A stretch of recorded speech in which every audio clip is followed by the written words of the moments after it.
Hello, welcome to my YouTube channel, Unpack Cultage. Here I'm trying to help people who have experienced spiritual abuse to unpack situations and hopefully help them get empowered to understand dynamics better so that they can get out or can speak up, can find freedom. So I've decided to start this year with a series on logical fallacies. Those apply to any situations, but certainly to spiritual situations that are always with the potential of getting toxic. The one that I would like to start with is the probably most common one and the most natural, if you will, human response. It's ad hominem. Ad hominem is Latin. Gee, I took 5 years of Latin back in my German days and in high school, middle school through high school. But I remembered that. Ad hominem means at the person, at the man. So generally the explanation for ad hominem is that someone attacks, rather than the argument, the person. So here's an example. For a very relatable example. Let's say you are out with your child and your child just really drives you crazy and you're saying to the kid something really bad that you yourself know you shouldn't have said and you were frustrated and whatnot. Well, a stranger hears you and says, "You really shouldn't talk to your child that way." And then how do you feel? You feel probably first and foremost incredibly embarrassed, aka ashamed. And you say to yourself and maybe to the person, "Mind your own business." And as you process the situation, you will likely find yourself agreeing with that person. That situation made you react with a reflex to defend yourself, like instantaneously, that you just saw, oh, this stranger is budging in, they have no business doing that, so I'm just, because of the fact that they're a stranger, I'm going to disregard their argument. So I truly believe that any one of us can easily engage in this logical fallacy called ad hominem, where we are presented with some kind of a criticism and it hits home somehow, it hits a nerve. And that is why, rather than dealing with the content of the criticism, we say, because this person said it, it doesn't matter. Like, what do they know? What do they know about me? I saw them do the same thing the other day. Like, that person has no right criticizing me. Again, completely disregarding that there may be a kernel or a full-fledged amount of truth to the criticism.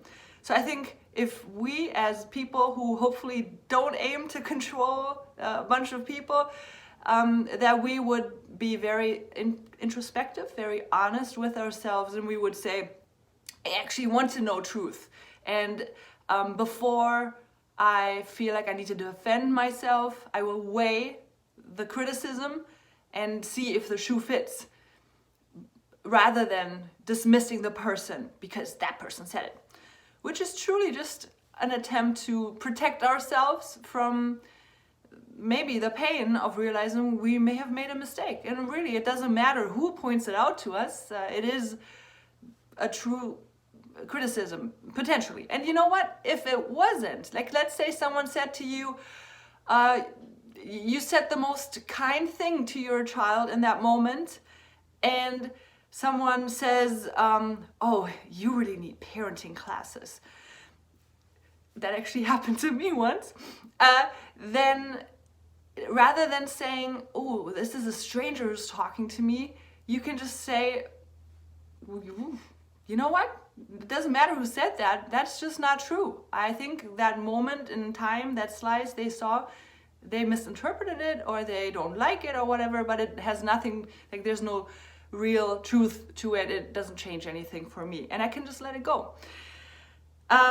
Now, in spiritually abusive situations, ad hominem is the number one thing that you will experience, probably from the get-go. And if your group, if your people who are leading you or used to lead you are anything like mine, chances are they are probably very similar. Those are narcissists. And when you deal with narcissists, with people who believe that they are truly special, they stand out, they truly believe they are beyond criticism. So very like meager example, the first few months that we were hanging out with our cult leaders, we went to have breakfast somewhere. I think I told this story before on my channel.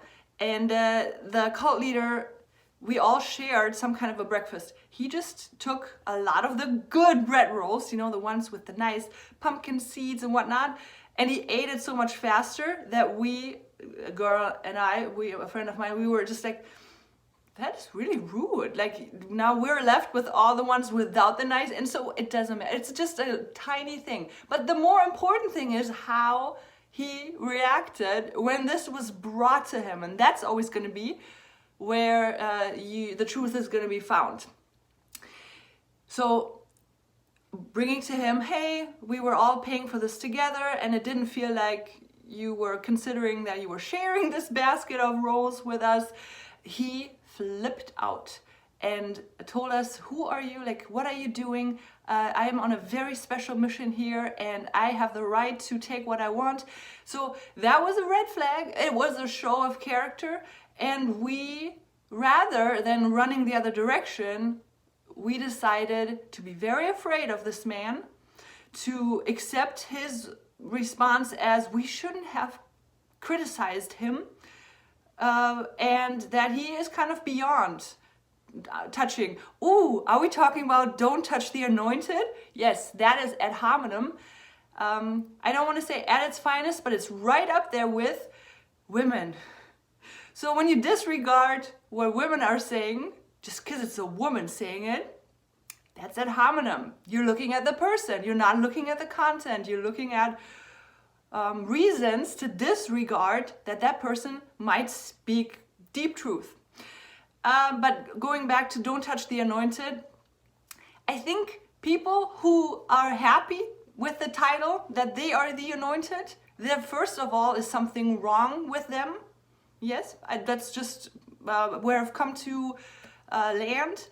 And the second, they need to feel that they are in charge, that they are in control. My cult leader would say there's nobody above him but God himself. So nobody could touch him, literally, but God himself. And of course, where does this phrase come from? I think it comes from when David is in that cave and Paul is peeing, and he could easily kill Paul right there, the man who's been trying to kill him out of jealousy. But he says to himself, I'm not going to touch the Lord's anointed. That was really nice of him. But we've turned that into this, don't criticize, don't question the person who wants to be in charge. And really, come on, let's figure this out. This is just a very vulnerable person that is not secure at the core, and that really can't handle the thought that they did something wrong or that they need to change, which is a narcissist, which is a person who somehow got away all his life or her life with not truly considering another person's perspective, and hence having that affect them and change. So ad hominem is the to-go-to weapon to defend oneself if oneself wants to appear like the person in charge, the person in control, the most important person there is, maybe in the hierarchy of that system, or maybe on the planet Earth. We've thought about what ad hominem is in the world, and then also in spiritually potentially abusive or toxic systems, which I am not getting tired of saying is any place where there's a person that wants to be a spiritual leader. That goes faster than you can say whoopsie, that someone will try to control another person, and that other person will not dare to speak against that person anymore and kind of give up their power, which is really what it comes down to. What do we do with that? Ad hominem fallacies are my favorite because they're so clear-cut. In my interview with the David Johnson and Jeff Van Wanderen, The Power of Spiritual Abuse, Jeff says it so nicely. When you go into a room and you turn on the light and all sorts of debauchery is being revealed, and the people start telling you, you are the problem because you turn on the light, then, I mean, you could be like, okay, you're right, I shouldn't have brought it up, I shouldn't have turned on the light, or I was wrong, what I saw here wasn't actually debauchery, they were just doing things I didn't understand, I could possibly comprehend because I'm just this lowly me, then that's your decision. You could also say, oh wow, we are clearly not on the same vibe, on the same level of seeing, perceiving reality. I don't think this is a good fit. And that's painful. It's painful to realize that when you bring up valid criticism, that it leads to being turned into the problem, but it's still a red flag. And it's still your choice to rationalize that or to say, I don't think it's going to be for me here. When I ended up leaving my cult, which was not voluntary, we were kicked out, but just theoretically playing with the thought of, if we were to move to the US, would we take them with as leaders? Like, would we still submit to them? Would we still send them money per their request? Would we still watch those sermons and partake in all the prayers at odd hours and whatnot? And I just said to myself, no. I mean, I discovered within myself that that was my truth. I did not want to be associated with these people anymore, but I didn't know why. And when they kicked us out, that's why I keep saying that it is a favor. But in the moment it was painful, but at the same time, it gave me the distance to reflect and process and realize, yes, I do not belong there. And I don't think anyone should entrust themselves to a person who is considering themselves to be untouchable. So who can an untouchable person be criticized by? Nobody. My cult leader actually had a moment where he heard something my husband say, kind of challenging on theology. And the one day he says to me, yeah, I thought, there was not much to that guy, but he really surprised me. Only to, a day later, completely change his mind and say that was not right what he was saying. So, not to say that my husband had any real power to challenge him, but the point is that there are people who will not change their minds about what they're doing, the way they're doing it, and nobody can change their mind. And that's kind of a relief, because I've heard of many people who stayed in cults because they thought they could change it from within, but that's impossible.